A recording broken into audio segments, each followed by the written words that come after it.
This week on the Catholic Vote Radio Hour, I want to help our president implement the agenda of the people that voted him in. It's the agenda that I ran on for the State House in 2010. So I want to go to Washington and be his reinforcements. Catholic Vote endorsed Senate candidate Rick Saccone explains why he is fearless in his defense of the unborn and religious liberty. It's what happens when you put this power to silent speech in the hands of very few people. Twitter.com is going to be cracking down even harder on hate speech, but what is hate speech? Nate Madden of CRTV explains. People need to see the humanity of the child in the womb.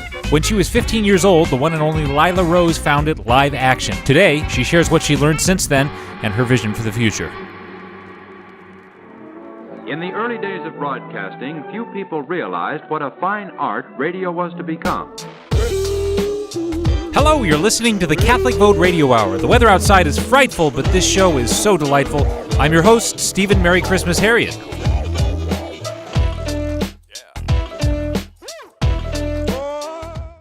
Hello, this is Ginger Rogers bringing you a Christmas stocking filled with cheer, laughter, and music.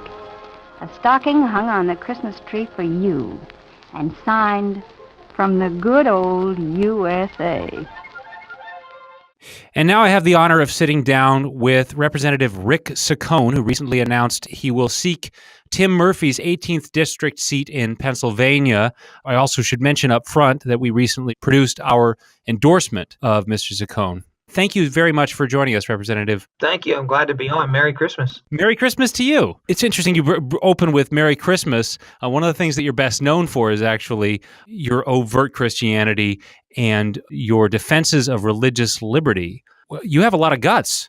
You mention it seems in every interview. You bring up your faith and you're totally unashamed of it. Right. I think our religious liberty, as you said, has been under attack. And I think it's our duty and our obligation to stand up and defend that. And, the Christian believers and all faith believers actually are kind of afraid to stand up for their faith. And I think we should stand up for God. We shouldn't be afraid to talk about how God is the center of our life and share that with people. Now, why do you think that is? I mean, I see this very pervasively. And in fact, right now, you're running against a Catholic who seems to have less conviction than you. And that seems to be, I think, a problem that seems to be growing. The more pressure there is against religious liberty, the more timidity I see, frankly. It's because the media beats you down if you try to stand up for your faith. The media in general are full of faith-hating people. I've come across many of them. Not all of the media is like that, obviously, but there's a large number of them in the media. And they tend to beat you down and try to ridicule you if you stand up for your faith. And so we have to push back on that. I really feel strongly about doing that. And when I do, I find that your listeners and the people in general out there, they cheer it. And whenever they see me at the Giant Eagle or the post office or wherever I'm at, the department stores, they come up and they'll tell me, thank you for what you're doing. We're glad you're standing up for our faith. So, someone has to do it, and I'm willing to stand up and do that. I think a lot of people tend to look at religious liberty and mistake it as sort of a zero-sum game. And if you're assertive about your Christian faith, it can be harmful to people of other faiths or people who are not, don't adhere to a faith. When in fact, the principle itself is a liberal principle in the classical sense. It's not going to hurt anybody. Whereas threats to it, as Mary Eberstadt actually recently pointed out in an article called The New Intolerance, if Christians are going to be gone after, eventually so will anyone else who sticks up against whatever the new version of the political correct stance is supposed to be. Isn't that right? Yes. I mean, I firmly believe in our First Amendment, the Congress shall make no law respecting an establishment of religion, nor prohibiting the free exercise thereof. And that applies to everyone of all faiths. And that's the beauty of America. You can worship God in your own way or not worship him at all. And I'm just as willing to stand up for people of other faiths so that they can worship. But I don't want to be ridiculed for me standing up for mine. And that's why I'm sure to stand up and defend our faith wherever I can. Now, in your announcement for candidacy and some of the interviews you've given since then, you've even mentioned that you made a promise to God to give the glory to God in your successes. You've done some very interesting work in counterintelligence in your military background with the United States Air Force. Do you feel that was something that led you throughout your career? Sure, both of them. Yes, I felt I made a covenant with the Lord that I'd always been giving credit to winning my previous elections to things that I had done, whether I'd knocked on so many doors or I'd did this or that. And I felt like the credit should have went to God. And so I promised that from now on, I would give him the first credit, the first fruits of any victories that I may have while I'm doing his will. And yes, I come from a background of in counterintelligence and counterespionage around the world. I spent a lot of time overseas and in the United States, actually. I was part of a counterterrorism task force for the 1984 Olympics in Los Angeles and the 88 Olympics in Seoul, and worked against commandos and people trying to infiltrate us. I spent a year in Iraq in both Baghdad and Mosul, working counterintelligence there and uncovering and people that are trying to infiltrate our bases and do us harm there, and interviewing them and interrogating them and screening them and vetting them. So I have a long history of working in the counterintelligence areas. It's interesting because also after your career with the military and sort of interspersed with the work you've done in the military, you have also been a student all your life. I mean, you've studied numerous topics, and of course also been a professor. You have a PhD, and you've actually taught at St. Vincent College, of course, teaching about political science and other topics.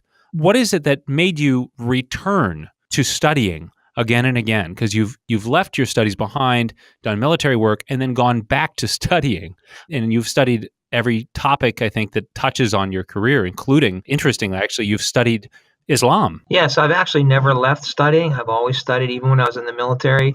I was studying. I took night courses. Of course, I finished my bachelor's degree as a part of my military program, a special program that allowed soldiers to, or airmen in my case, to complete their bachelor's degree and then be commissioned as an officer. Both of my masters were done under the auspices of the military. So my master in National Security Affairs from the Naval Postgraduate School was done as a part of a program to make me a Korean area specialist so that I could go back to Korea and work in counterintelligence there. And my PhD was paid for by the GI Bill mostly. So when I finished, I was able to go to school after I got out of the military and retired, finish my PhD and teach at St. Vincent, which I still do teach there. Yeah. Well, it's interesting also what you have studied and what you have found of interest and the principles that you hold dear. You have passed those on with great success to your own children. You have two sons who have followed in your footsteps and joined in the military as well. Isn't that right? Right. I have two sons. One is a major, active duty Air Force. They're both civil engineers, VMI graduates. My older son, Nick, is a major. As I said, he's stationed in Korea right now, Osan Air Base, as a civil engineer there. My other son, Matt, younger son, is just 1 year younger than Nick.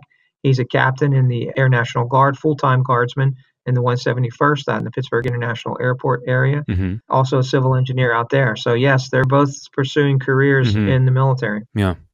So you have a vision for your run that has an interesting relationship with, of course, the success of the Trump administration and the sort of Trump message. How do you think you're going to join in that scene? There's a lot going on in D.C., and of course, the president is, really mixing it up. President Trump was elected on a broad agenda, beginning with cutting taxes, cutting government spending, reducing government regulation, appointing conservative Supreme Court justices, repealing and replacing Obamacare, rebuilding our military, taking care of our veterans, helping our law enforcement, enhancing our Second Amendment rights, and also very much of importance is protecting our unborn children, which I think is critical. And President Trump has stood up for that. And so that's an agenda that I want to help our president implement, because he's getting a lot of pushback from the liberal left in Washington and the bureaucracy itself and the media and academia and special interest groups that are pushing back, and they don't want that. They don't want that agenda implemented, but that is the agenda of the people. That's the agenda of the people that voted him in. It's the agenda that I ran on for the State House in 2010, most of that. And so I want to go to Washington and be his reinforcements, be another person down there that can help him to push back on the left and help implement that agenda that the people all want us to accomplish. Amen. Now, there's a lot of division right now. You mentioned the pressure that seems to come not just from the sort of the official and political left, but from the media as well. Why do you think that pressure is building up, and what do you think the right approach to it is, and what will your approach be once elected? It's funny because I've had over the years that I've been in the State House to try to develop and I worked in the media myself before that, and I've had to try to develop a relationship with the media. And again, there are plenty of good, honest reporters, and I try to deal with them out there, but there are plenty of them that aren't. The dishonest media, the president calls them. They have an agenda. It's political. Many of them are basically just working for the Democratic Party or the left. 7% of journalists, it was recently discovered and actually reported by CNN, 7% of journalists are Republicans. That's a pretty low number. Pretty low number. So they're part of that, what he calls the dishonest media, and I see them all the time, reporting, they have their own agenda, mischaracterizing the message, undermining the president's agenda, and he calls them out on it. And that's what I try to do too. If I feel I've been treated unfairly, I call the media out on it. I try to deal with the reporters that treat me fairly. Right. They're the ones that I call back when they give me a call. And the ones that don't, I try to call them out through other ways. And now we have another means. We have social media that we can go out and call them out on this and shame them and show the people that they're not being honest in what they're reporting. It's very important. The media is an important part of our society, and they hold government accountable, and I want them to do that. But they have to be fair and honest. And when they're not, when they're agenda driven, then it upsets the whole balance of our government and our country.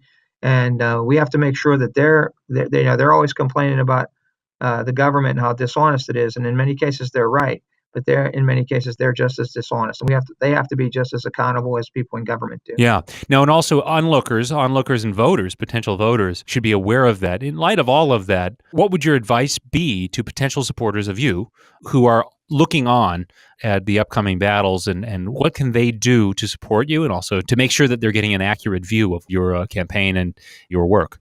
Yeah, I would encourage them to learn about me. Go to my webpage, look at my record, go to my official webpage as well as my campaign webpage, my personal webpage, and learn about my background so that they know and they'll see when the media. I mean, a lot of people I see go to Wikipedia. Wikipedia was put up there by my opponents, and they say a lot of inaccurate and bad things about me, and I can't get it changed because they don't cooperate when you try to change those things. So go to my social media to find out about me so that when you hear other things, you'll know that there's another side to that story, because the media will misreport, mischaracterize, and they're going to try to attack me and tear me down because that's what they do. And so I want people to be informed. I have a very strong record. I'm proud of that record. I'm willing to share it, and they can check it. It's a public record. So I want them to know as much about me as possible, and I'm sure if they do, they will side with me and they will vote me and allow me to represent them in Washington, D.C. Amen. And that's really good advice, folks. Listeners really do look into this stuff, look at the right sources. And by the way, Catholic Vote, we looked into the right sources. We saw that record. And let me just quote my boss, Brian Birch here, from our endorsement of Rick Saccone. He says, "We are proud to stand with Rick Saccone, and we encourage Catholics and all voters, send him to Congress. Rick Saccone will be a champion for hardworking families in Pennsylvania." And that is very true. And we are honored to have you. Thank you very much, Rick, for joining us. Thank you. It was a pleasure to be on the show.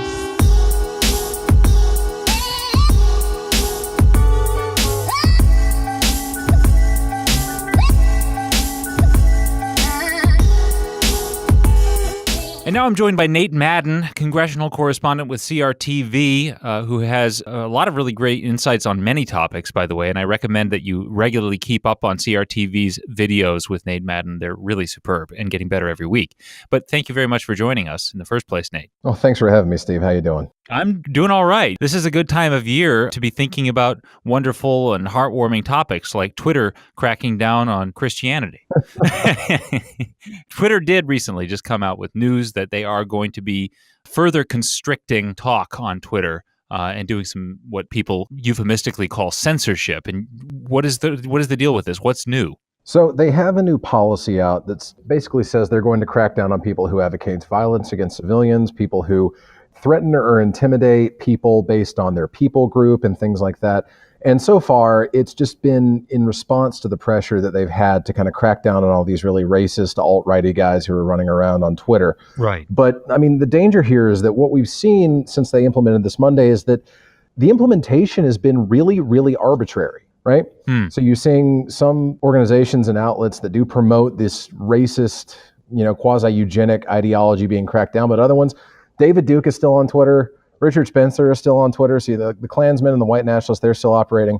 And then you've got a few people who last week during the net neutrality debate and that whole debacle, they were tweeting racial slurs and death threats at Ajit Pai, the FCC commissioner. Some of those guys are still up. Right. I mean, the danger here is how arbitrary this is. And it's the same thing that conservatives on social media, Christians on social media have been dealing with for a long time. It's what happens when you put this power to silence speech in the hands of very few people. It's Silicon Valley. It's incredibly susceptible to groupthink. Yeah. If you look at the policies and you look at that, there's no clear standard on what constitutes, threat, what constitutes intimidation, what constitutes violence, and there's no clear implementation as we've seen roll out so far. Right. And if there was a BuzzFeed story that I mentioned in my segment on CRTV that shows that if you look at some of the emails that these reporters obtained, there's never been really a clear standard on what can get somebody digitally exiled from Twitter. Yeah. Right. And of course, they're a private company and they can set their own policies, but the problem for the user, the problem for people who use this as part of their job, like I do, like you do, like others do, for people who use this to get information out, is that when you have no uniform rule and no uniformly applied rule, there's no way to know what exactly is going to get you banned. Right. You're constantly looking over your digital shoulder here. Right. I mean, the thing that worries me is that there is the abusive language element going on here. Like I was saying to someone the other week on Twitter, which is my favorite platform, and I absolutely love being on Twitter. But somebody came after me and said I was a bigot for my traditional Catholic position on active homosexuality and gay marriage, because we were talking about the Masterpiece Cake Shop. And he called me a hateful bigot. And I said, I don't mind being called a hateful bigot, except for the reason that you're trying to not only call me a legal bigot, but deliberately create an environment where having such labels attached to you can ruin your career and can even end up getting you fined or imprisoned. So that's what's the threat, is that you get to define the term, and then I could, lose, for instance, my Twitter platform, or much worse, as the case with Jack Phillips of the Masterpiece Cake Shop. And that speaks to the bigger problem here. And the bigger problem here is just there's this groundswell of animosity towards freedom of conscience and freedom of speech in this case, right? Right. And naturally, you can loop in freedom of religion with Jack Phillips, the Masterpiece Cake Shop, but we've seen that for a long time now. We know how that one plays out. We know how it's played out at the court. We'll see how it plays out once they actually come up with a ruling. Right. But back to my point, nobody can really give a definition of what quote unquote hate speech is, right? The rolling definition is whatever offends the most offendable person in the room these days. Right. And when you're developing policies based completely on subjective feeling and subjective reactions to things that are going to hurt people's feelings in an era where, let's face it, our public theology, our public philosophy, our understanding of humankind has turned completely on its ear. Right. It's really easy to call out legitimate racists and legitimate legit eugenicists and all this other crap that we see floating around. To a degree, you don't want these kinds of things out there. Ideas have consequences and bad ideas have really bad consequences, but this is the wrong way to fight them. Yeah. You fight them by pushing the truth. You fight them by making the good argument. Right. You fight bad ideas by drowning out good ideas, because when you can silence one thing, you can silence several others. How long until conservative Christians have to worry about our views on marriage, our views on life? Right. Free market economics guys like me, are we going to be banned from social media for being anti-poor at some point in the future because we're talking about free market economics? Yeah, here's the thing, is that I read a really pretty thorough article about this new Twitter policy set on a site called TechCrunch. All it would mention in the sort of area of unacceptable speech was Nazism, white supremacism, and the alt-right. And this is very politically incorrect for me to say, but we're living in a time when recent polling shows that something like 50% of American young people sympathize with communism. And that ideology has a foothold in every area of political and social influence. That's a serious threat. That scares me. Nazism and communism are two of the evil ideologies of the 20th century, but the fact is only one of them has survived and is now socially acceptable. Exactly. And speaking more to this point, how many of these violent Antifa groups are you going to see banned? How many ardent revolutionary communists are you going to see kicked off social media for this? I doubt you will see a single one, maybe one or two if they get really, really out there and there's enough public pressure. Because of that just tacit acceptance by so many on the political left and so many in Silicon Valley of the basic tenets of communism is going to keep those guys in place while creating a double standard. Which frankly offends me deeply, because 100 million martyrs deserve better. Now, one other thing I'm wondering about with this, what do you think of alternatives, Nate? What about Gab? I don't know anything about Gab, but apparently that's a Twitter alternative. But other people are talking about this too. And frankly, just today, because I've been so miffed at Google for some of the things it's done recently, I downloaded an alternative to Chrome, Brave, which was founded by the former executive of Mozilla, who was fired for being Christian, really, basically. And I've also started using DuckDuckGo instead of Google for my searches. What do you think of that kind of thing? Should we be moving over to alternative platforms? And if so, should we do so gingerly? Like, should we trust them? It's definitely something worth looking at. It's definitely something worth looking into. these are private companies. They're going to feel pressure when people stop using these platforms and they move to something else. Right. At the same time, like there's still a reason to put just direct pressure on the services you're still using to actually have solid free speech policies. Because let's face it, yes, there's Gab's out there. It's not really yet a viable alternative to Twitter. And it's, from what I understand, it's just become kind of a alt-right haven because it's where a lot of the guys who get booted off for saying racist things on social media end up going. But I mean, there's no reason not to take this thing on two fronts here. All right, well, let's just found Catholic Vote Twitter, and we'll go from there. And we'll see how it plays out. All right, well, what was the name of the piece you mentioned? Where can we find that? If you go to CRTV and you select Capitol Hill Brief for shows, at the top of the bar, you'll be able to go to my page, the Capitol Hill Brief. You'll be able to see all the videos that I have up there. All right, well, thank you very much, Nate, and have a very Merry Christmas to you and yours. And you too, brother. Take care.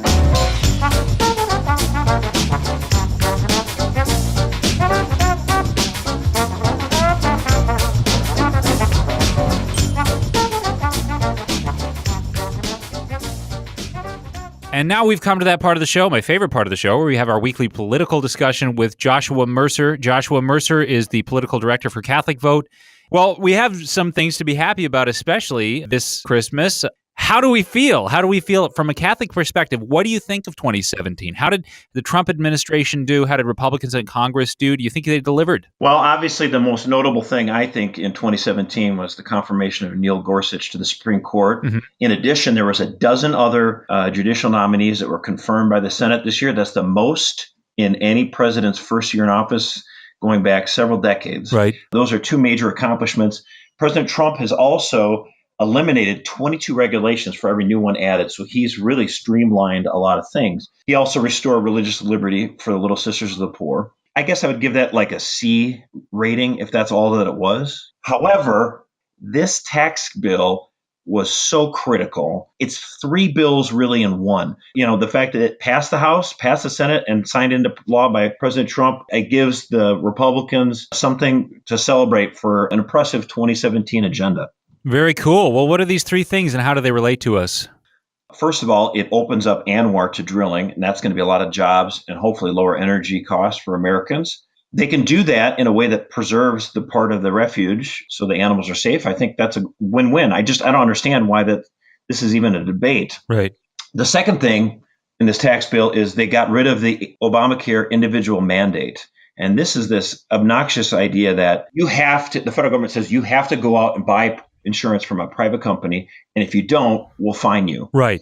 And the problem I have with this is that, obviously there's a lot of people who get healthcare through their employer, and that's great. There's a lot of people, though, that decide to take a bit of a risk, and they start their own, let's say, small business or something like that. And they maybe decide to go without healthcare for a couple of years because they want to really try to make their dreams come true or something like that. Right. And now the federal government's coming along and forcing them to buy healthcare insurance. And if they don't, they get a big fine. Right. So a lot of these fines are really hitting middle-class people really hard. Right. I've been there, by the way, and a lot of us have been there, going without insurance for a period of time. I mean, I come from, most of my immediate ancestors lived into their 90s, and I'm in my early 20s, and I'm trying to, build a career. It's a no-brainer. A lot of people do that. Right, exactly. So I think it's good that the tax bill got rid of this individual mandate, and I think there will be more healthcare reforms to come in the future. Yeah, and just to emphasize, I mean, getting rid of the individual mandate, it's like gutting Obamacare. It's huge. Right, absolutely. And it is, and that's exactly why I say this tax bill amounts to a considerable agenda for Republicans to look back at 2017 that they have accomplished quite a bit this year. Right. The tax bill itself is also, I think, a considerable achievement. They're cutting taxes $1.5 trillion over the next 10 years. They've made the corporate tax rate right now 35%. It's the highest in the industrialized world. And they're dropping it all the way down to 21% to make it right around the competitive rate for most countries, a little bit lower, in fact, which is good. You want to be competitive. This idea that it's really good for workers to tax companies at super egregious rates, like all these companies are doing, they're leaving. Right. Or they're doing some sort of scheme so like Burger King was a Miami-based company. Obviously they have hamburger joints all across the country. A few years ago, they decided to merge with Tim Hortons Coffee Company, and they became a Canadian company then, so they could avoid the high rates of corporate taxes. It's unbelievable, the thought of fleeing to Canada to escape American taxes. I mean, that's just crazy. We're the land of the free, for crying out loud. And why is it good for workers at Ford to have our automakers pay 35% when Mercedes-Benz over in Germany is only paying, like, let's say 21%? So how are we competitive? Right. Otherwise, we're telling companies that would potentially employ Americans, we're saying, hey, come here, we'll punish you with high taxes. Right, exactly. I don't know why that's good for workers at all. And I'm glad that Republicans in the House and in the Senate just went past the demagoguery and said, we need a competitive rate. Mm-hmm. In addition to, like I said, ANWR, the individual mandate gone, corporate tax rate being lowered, the tax bill also lowers the tax rates for most Americans. Right. Almost every tax bracket's going down. In addition, it doubles the child tax credit. As I like to joke, I have 6 little child tax credits running around my house. So that is something that I appreciate. So it's a big boost. It's funny because they do the polling on this and most Americans are like, oh my gosh, this tax bill, I've heard so many bad things about it. I heard my taxes are going to go up. It's not true. I mean, the average family is going to see a tax cut of $2,100. But see, the liberals have been saying taxes are going to go up. And this is how they framed it. We're getting a tax cut for 9 years. After those 9 years, that tax cut expires and it just returns to the same taxes we have right now. So we get a tax cut for 9 years. Republicans said we wanted to make it permanent. Democrats said no. And then Democrats are coming around, oh, by the way, your taxes are going to get hiked in 9 years. Like, well, no, you're the ones who didn't want it permanent. Right, as if Republicans did that. Right? Yeah, it's like, crazy. So it's this comical thing. But anyway, what's going to happen is that people are they going to believe the liberals? Are they going to believe everyone in the media? Or are they going to trust their lying eyes? Because people are going to start getting paychecks in January that are higher. And it's like, well, wait a minute now. Did I get a raise? Or, oh, the government's taking less of my money. Right. I think what's going to happen is people are going to have lower taxes for 9 years. And at the end of those 9 years, people are going to say, let's keep them low. That sounds good. Yeah. All right.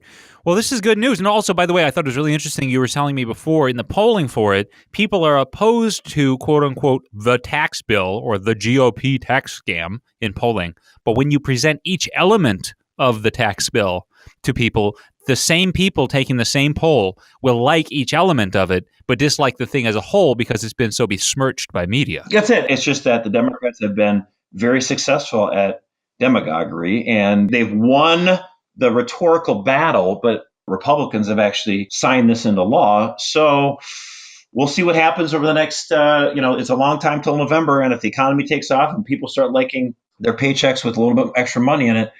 And actually, you know what, though? To the Democrats' credit, if anyone feels like, they're getting extra money that they don't want or shouldn't have, the U.S. Treasury invites people to send the money in. And so any extra money you get, you think you shouldn't, you can, hey, you want to pay higher taxes? Go ahead. You can cut a check to the United States Treasury at any time. Right. That's a great campaign slogan for Democrats in 2018. send the Fed your money. All right. Well, very good. Thanks very much, Josh, for the insights. And if I don't talk to you before then, Merry Christmas to you and a Happy New Year. All right. And to your family as well, Stephen.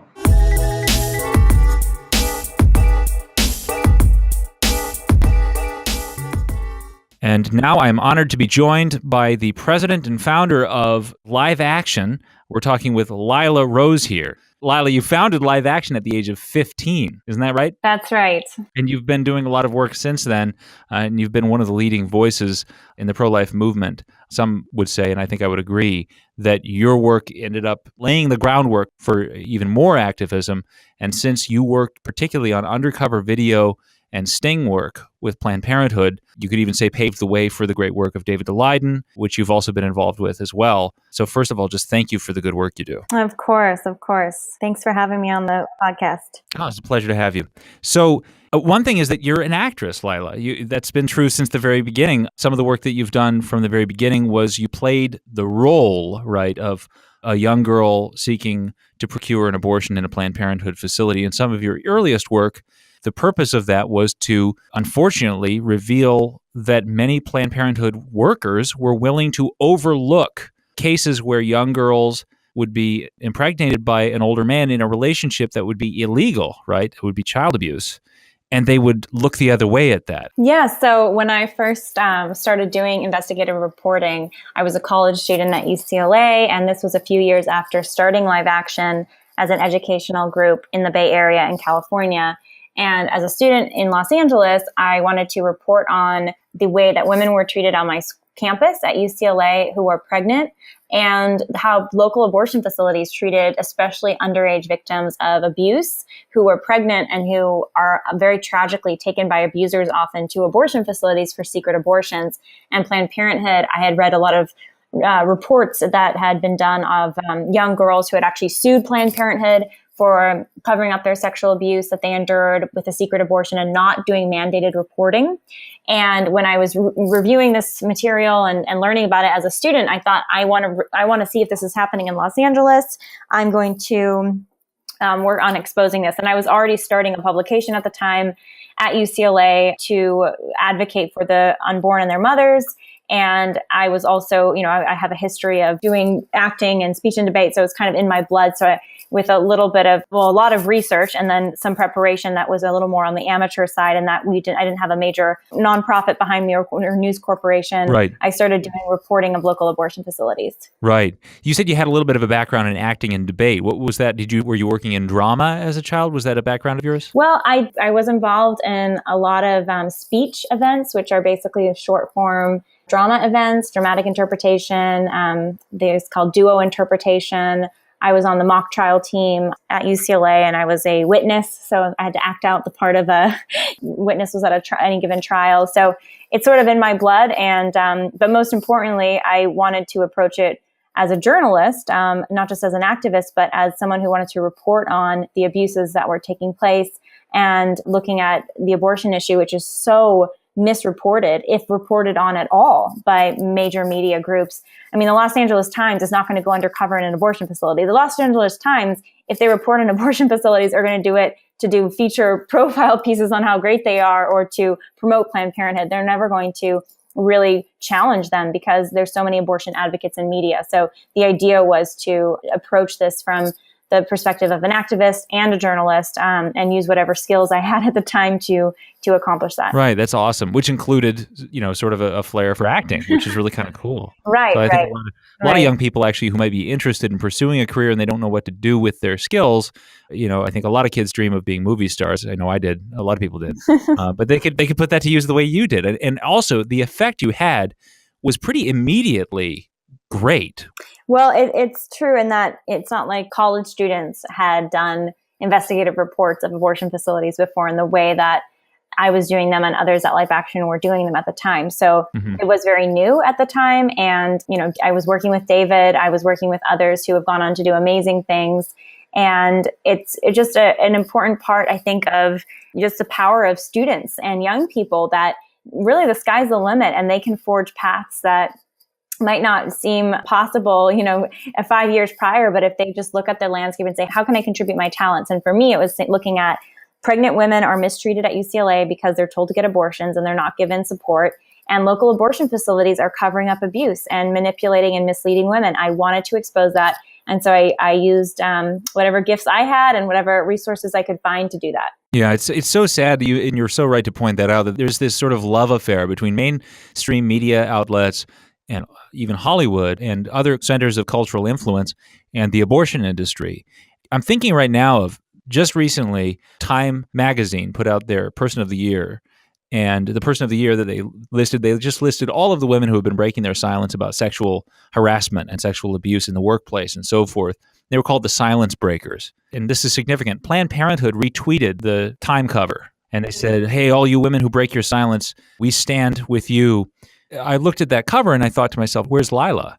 And where's David? How do you face the fact that for all the posturing, they didn't stand with the women who broke the silence on abortion. Right. Many of those people they've come to you, Lila, to break the silence because they can't get any sympathy from Planned Parenthood for sure, but also from places like Time magazine. Right. Well, I mean, I think that those women should have been on the cover. And I think survivors of assault, survivors of abuse, survivors of all the harassment that goes on, but also, like you're saying, survivors of abortion, both children who have survived abortion like Gianna Jessen or women who have survived the lies of the abortion industry and after enduring abortion procedures and have come to realize what happened to them, that this was a child, rejected abortion, and become part of the pro-life movement. And there are many of those. So you're right. I mean, the hypocrisy is persistent. It's incredible, really, because of how blatant it often is. Right. Planned Parenthood and these groups that claim to speak for women, and they'll even go as far as, like you said, retweet the Time cover to celebrate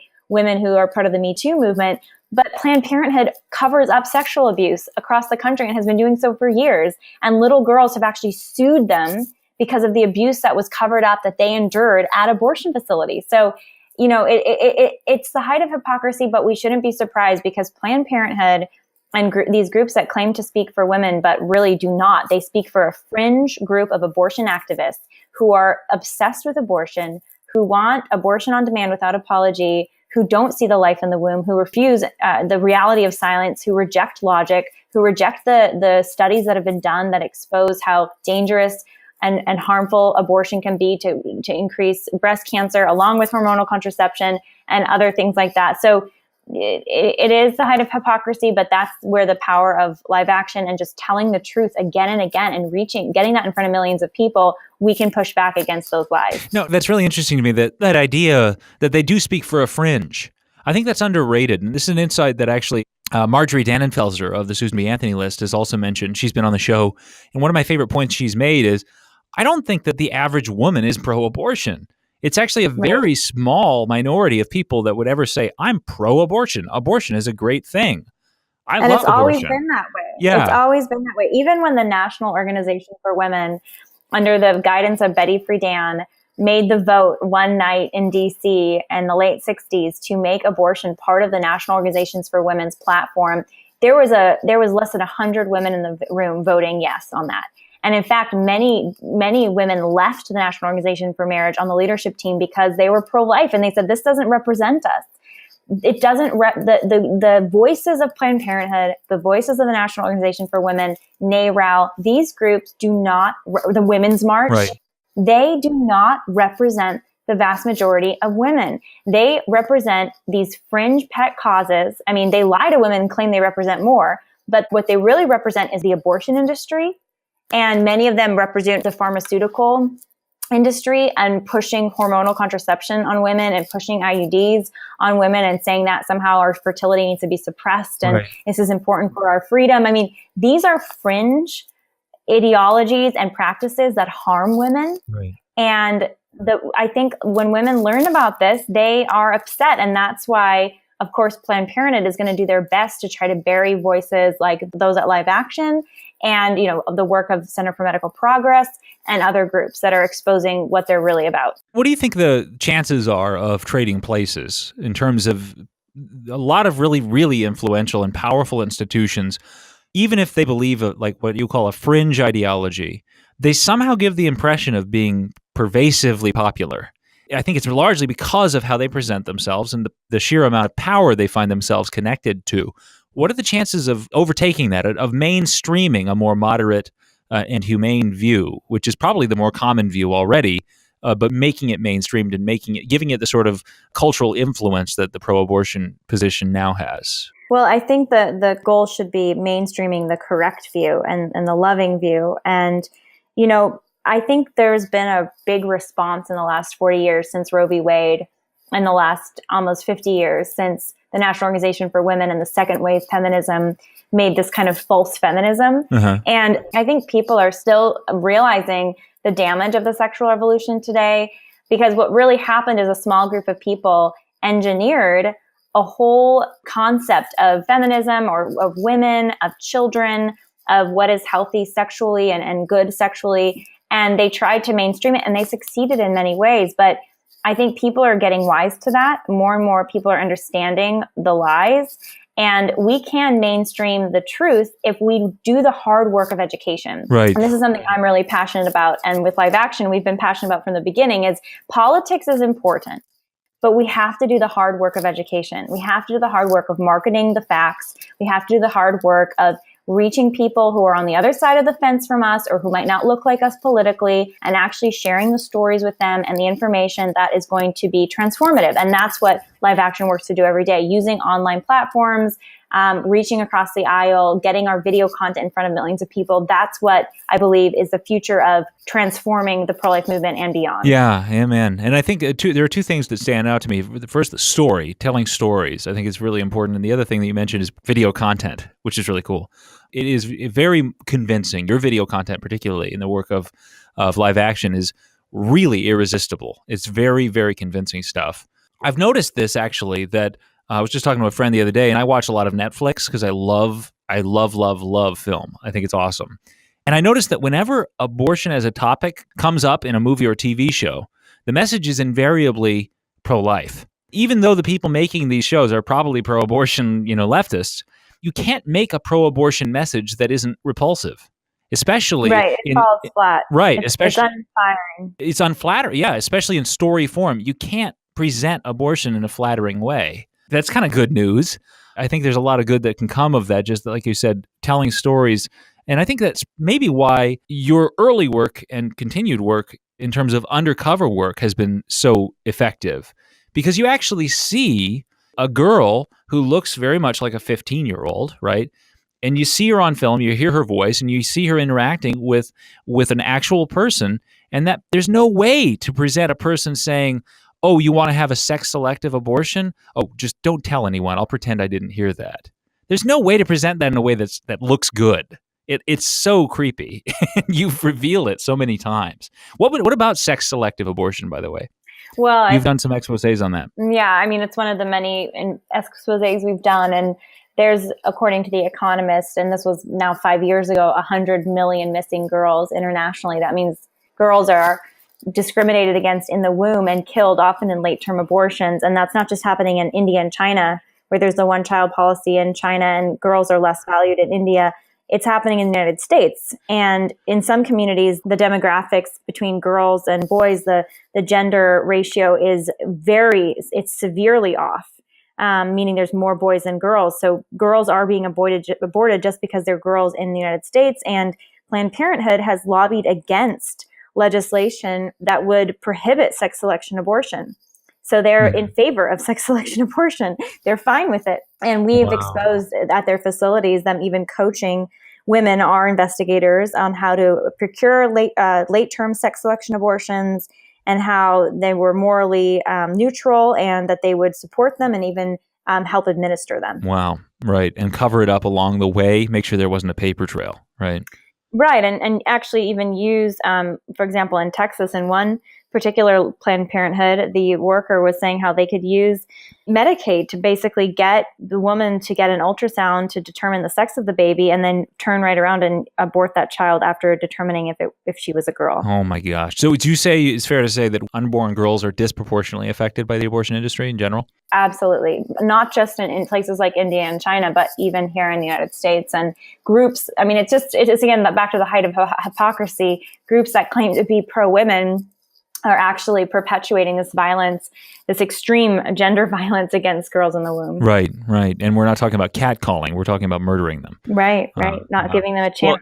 Right, not giving them a chance. And another area where you see disproportionate distributions of abortions, of course, is in terms of race. There's a major race problem with the abortion industry. And you've also done some work on that, both with undercover work, but also the numbers kind of speak for themselves. Right. The hierarchy of, abortion clinics deliberately are deployed to condensed areas of Blacks and Hispanics. Isn't that right?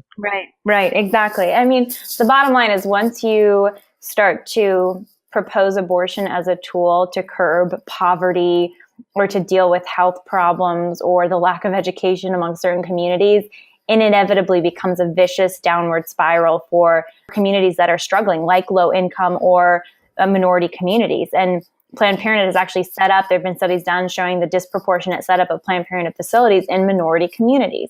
Black women undergo abortions at a far higher rate than white women, and along with Hispanic women. So it's an absolutely real thing that's happening in our country. And Black children are very, very at risk of abortion. In fact, some numbers say that they're almost as likely to be aborted as they are to be born once a Black child is conceived. Wow. There's another aspect of this. To whom does abortion as an industry really appeal? Recently, Planned Parenthood shared a story, and there's a little clip quote from it that they tweeted out. It says, I was in an emotionally abusive relationship in college. I got pregnant, and my boyfriend told me it was my problem, and he didn't even want to hear about it. I knew abortion was my best and only option. And I couldn't believe that Planned Parenthood tweeted that. This is clearly a story about a new mother being cruelly pressured by an abusive boyfriend to abort her child.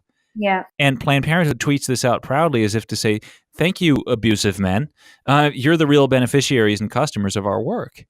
It's unbelievable. Yeah. I mean, no matter how careful Planned Parenthood is to disguise what they really believe with quotes like, promoting the Me Too movement, apparently promoting that, they still can't hide who they are. And even on their own Twitter feed, like you just mentioned, they still are going to make mistakes, like accidentally revealing that they realize that abortions are done often because of coercion, and that they celebrate that they think if a girl's pressured by her boyfriend to have an abortion, then she should have one. Right.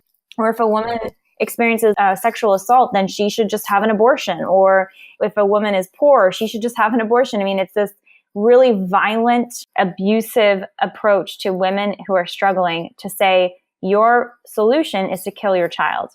And most Americans and women, and even the polling when it's done, shows that that's not what most people believe. Well, let's talk a little bit about your personal perspective throughout all of this. You started very, very early, and you were extremely effective and active from your teen years on. But you also developed in some ways, and one way is that you've had a conversion. You're a Catholic. And you've also learned, I would assume, quite a bit from your work. You founded an institution in your teens. But since then, you've also been entrepreneurial in a lot of ways. What are some things that you've learned, and what are some ways that you've personally grown and transformed that we could learn from? Well, I'm always trying to grow, and I did become Catholic almost 9 years ago now, and that's been huge for me. I mean, just for me, the most important thing, of course, is faith and my relationship with God, and trying to grow in love for Christ, and that teaches me to love others. He teaches me to love others. And the sacraments are incredibly important for me. And the teaching of the church. I mean, I already knew I was pro-life before I became Catholic. I was blessed with a Protestant upbringing in the sense that I had access to the Bible, and, I had research. I understood kind of the idea of human rights, and the first right was life and things like that. But once you become Catholic and you enter into the mysteries and the teachings of the church, of really Christ, of God, it is the truth. And I learn more every day just by learning about my faith, and it inspires my work. So I would say one tip for anyone involved in the pro-life movement, get to know our Lord, get to know Our Lady, go deeper in your faith. We can only love people as much as God gives us that love. We can only give as much as we receive from God. And our little acts that we may do, even if they seem very insignificant, can be incredibly powerful if they're done with God, if they're done for God. So the biggest lesson in all my work has been do it for God and do it with His love and joy and His peace. And then also, tons of business books later, and lots of mistakes, and lots of growing and learning, building a nonprofit, and, building, we are now the number one online nonprofit for the movement. And, our Facebook presence is bigger than ACLU. We have more Facebook engagements than the ACLU, than Planned Parenthood, than, UNICEF. I mean, we are one of the top nonprofits in the world on Facebook right now, reaching people. And that's just a lot of work and persevering and using best practices and just trying to surround myself with the best talent I can find. And I would say if you're involved in the pro-life movement, build a team, find the best people you can surround yourself with in any organization you're in, and just love, go for it and love God and do the best that you can. One last thing I'm wondering is, how would you see the culture becoming a pro-life culture, a culture of life? What would your vision for that look like in the coming years? Well, I think people need to see exactly what abortion is. They need to know the violence that it is. They need to know the humanity of the child in the womb. They need to know that women's rights and children's rights are indivisible, and that a right is never to kill someone else, like the abortion movement has posited that they've claimed. And I also think we'd see a transformation in the way that people view sex and their own identity. It's not just an abortion problem, it's a sex problem, and it's not just a sex problem, it's an identity problem. People have forgotten who they are, their own value. They've forgotten what the purpose of sex is and what marriage is, and they've forgotten the gift that a child is. These things all go together. So when I envision what a healed and restored culture looks like, a just and loving culture, it's one where there are strong families, where children are always born in love, and that sex is always seen as something that can lead to that gift of love, which is children. And I see a society where people treat each other with profound respect, for respect for God in each other. And that orients how we approach public policy, how we approach our relationships, and how we build our communities together. Amen. That's beautiful. I look forward to that happening, and I'll do my part to try and bring it about, but never as much as you have done, I'm sure. And thanks so much for joining us, Lila, and for the good work you do. Thanks for having me. All right, God bless. Well, that's it for this week. You've been listening to the Catholic Vote Radio Hour, the show that lets poor Rudolph join in every reindeer game. We're taking the week off for Christmas. Have a blessed one yourself. I'm your host, Stephen Harriott. See you next year. What you got on your mind? Oh, yeah, baby.